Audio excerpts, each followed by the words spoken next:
En lo que es la actual Colombia, hace mucho tiempo existió un estado que a día de hoy ya no existe.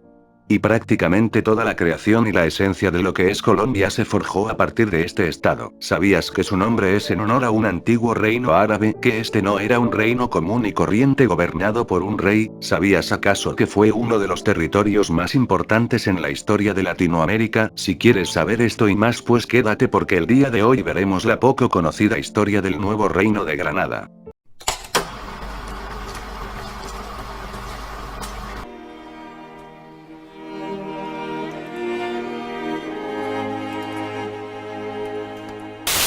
Fundación de la Nueva Granada.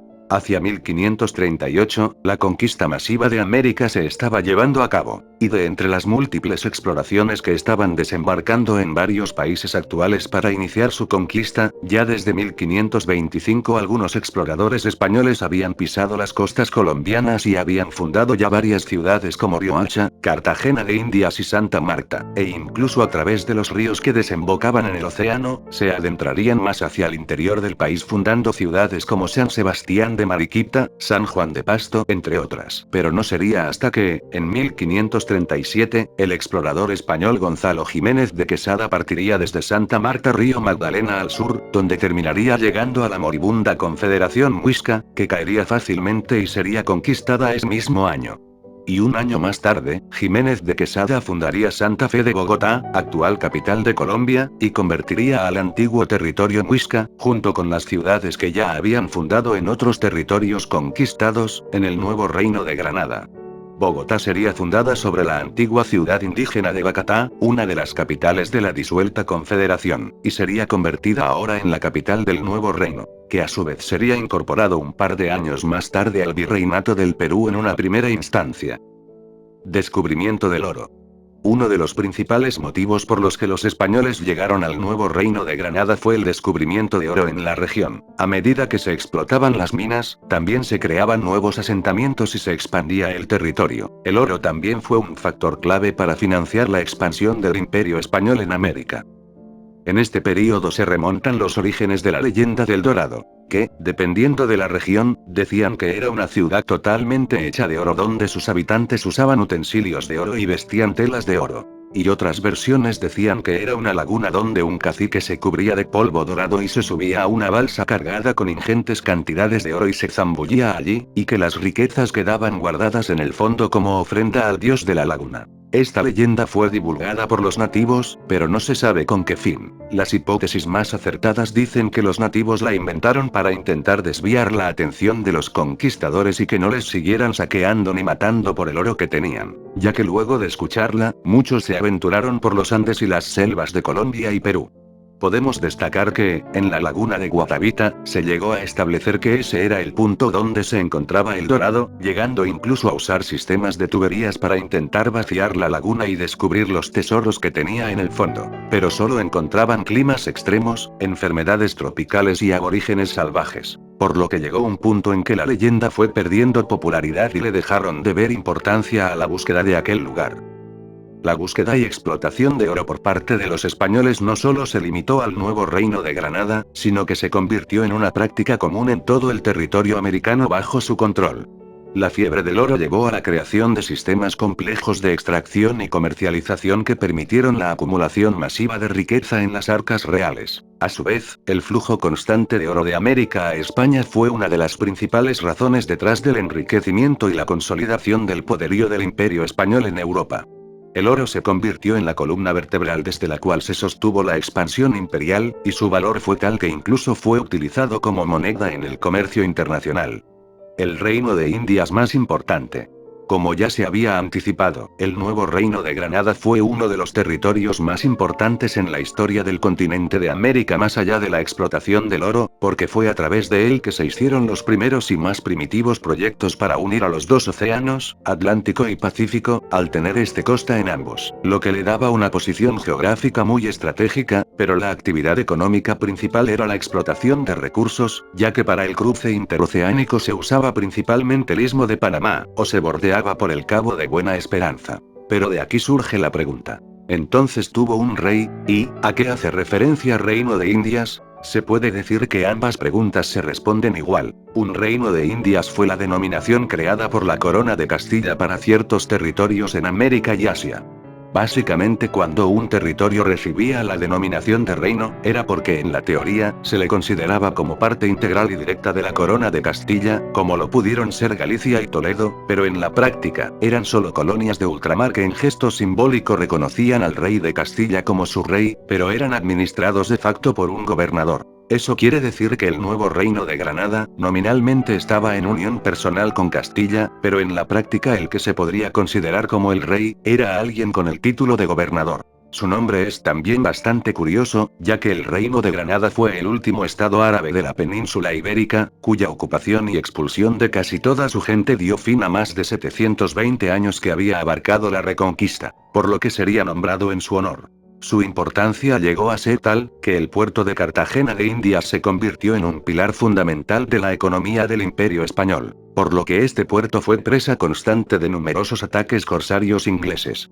Destaca de aquí la participación valerosa del comandante Blas de Lezo, que, en 2 ocasiones con pequeños y mal armados ejércitos, logró asestar aplastantes derrotas contra los corsarios, destruyendo el sueño de los enemigos de España de tomarse este importante punto comercial, luego de en una ocasión haber sido Cartagena tomada y reducida a las cenizas por los generales ingleses. Su desarrollo a través del período colonial. Cuando Gonzalo Jiménez de Quesada conquistó a los muiscas, y con la creación al año siguiente del nuevo reino, este explorador se convertiría de facto en el primer gobernador del nuevo reino en nombre de la reina Juana. Mas, en una primera instancia, esta sería una de las colonias más pobres y marginadas, sumergida en la miseria, con ciudades que más que ciudades eran solo pequeñas veredas pobres sin desarrollo alguno, y todos por igual, mestizos, mulatos, esclavos, etc., vivían en la marginación y pobreza, haciendo que los sistemas de castas raciales no fueran tan notorios.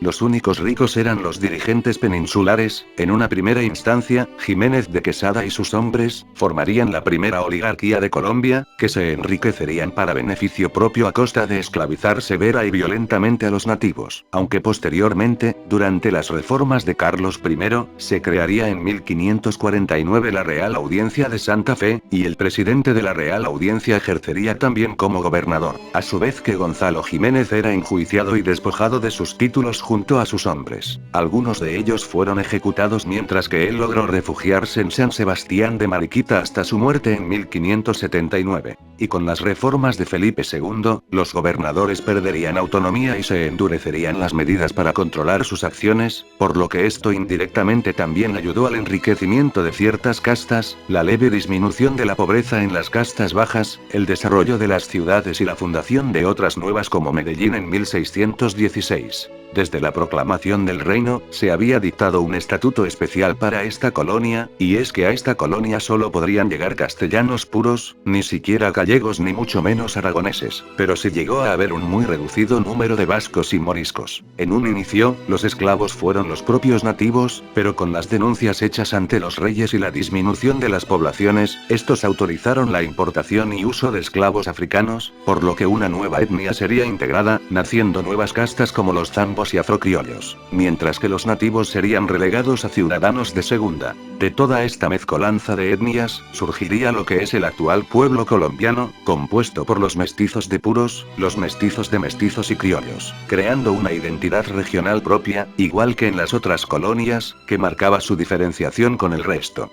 En 1717, con las reformas borbónicas, se crearía el Virreinato de Nueva Granada, compuesto principalmente por la Comandancia General de las provincias de Quito, actual Ecuador, el Nuevo Reino de Granada, actual Colombia, la Real Audiencia de Panamá y la Capitanía General de Venezuela, y la capital pasaría a ser Bogotá, a su vez que ahora el Virrey de Nueva Granada ostentaría también la presidencia de la Real Audiencia y, por ende, la gobernación del reino. El fin del nuevo reino de Granada. Después de casi 3 siglos de dominio español, en 1810 comenzó el movimiento de independencia en el nuevo reino de Granada, por el incidente del Florero de Llorente y el comienzo de la Patria Boba, liderado por figuras como Simón Bolívar, Antonio Nariño y Francisco de Paula Santander. aprovechando que España se encontraba repeliendo la invasión de Francia. Durante casi 6 años, los diferentes ilustrados proindependentistas proclamarían la independencia de diferentes provincias del reino, principalmente las del centro, disputándose y entrando en guerra constante por decidir el destino del reino una vez independizado. Mientras que las del norte, la costa y el sur, preferirían seguir fieles a España. Luego de la Reconquista y el régimen del terror de Pablo Morillo, los independentistas huirían a los llanos donde repelerían la Reconquista e iniciarían la recordada campaña libertadora encabezada por Simón Bolívar. La lucha por la independencia duró casi una década y culminó en 1819 con la victoria en la batalla de Boyacá, desligándose así del dominio español y siendo abolido el nuevo reino luego de la toma de Bogotá y la destitución del virrey Juan de Sámano y la capitulación de España. El nuevo reino de Granada en la actualidad. Hoy en día, el nuevo reino de Granada no existe como entidad política, y su territorio forma parte de Colombia. Sin embargo, su legado está presente en la arquitectura, la cultura y la historia de este país. Además, muchos lugares en la región guardan la huella de los españoles y de los pueblos prehispánicos que habitaron la región antes de la llegada europea. Si te quedaste hasta el final del vídeo te lo agradezco bastante. Te invito a que le des like y te suscribas si eres nuevo en el canal. Espero que te haya sido de utilidad y te haya gustado. Por mi parte, no tengo nada más que decir, y conmigo será, hasta la próxima.